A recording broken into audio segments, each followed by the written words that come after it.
wanted to find out a little bit more about the progression and pathway into becoming a registrar, and also take it as an opportunity to network with other colleagues already in that role. I'm just very new into my post and it's a step up for me, so I'm quite conscious that whilst I have knowledge from another institution, I don't necessarily know all the history and detail of my new institution and how I actually then learn and engage with the experts that I'm working with. I have wondered about the role of an academic registrar, and I don't know if I aspire to that role or not, but I wanted to test that thought today. Really wanted to understand the reasons why people actually pursue this career and want to become an academic registrar.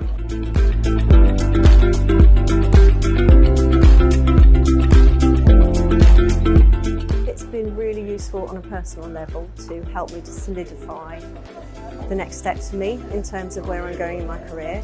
I think it's to find more time for critical reflection and to think about that career plan and that career trajectory.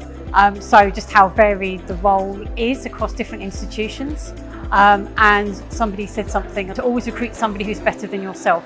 That was really interesting and really struck home.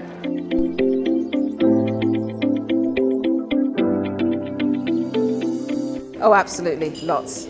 I have actually, yeah. I've already met a couple of people that I've met at previous courses, and we've already chatted to a couple of people who I said we'll catch up on email and LinkedIn as well. Yeah, I've made several good connections, written down a few names that I want to contact. I have made some links with some people, and I think we're going to share some advice and some processes.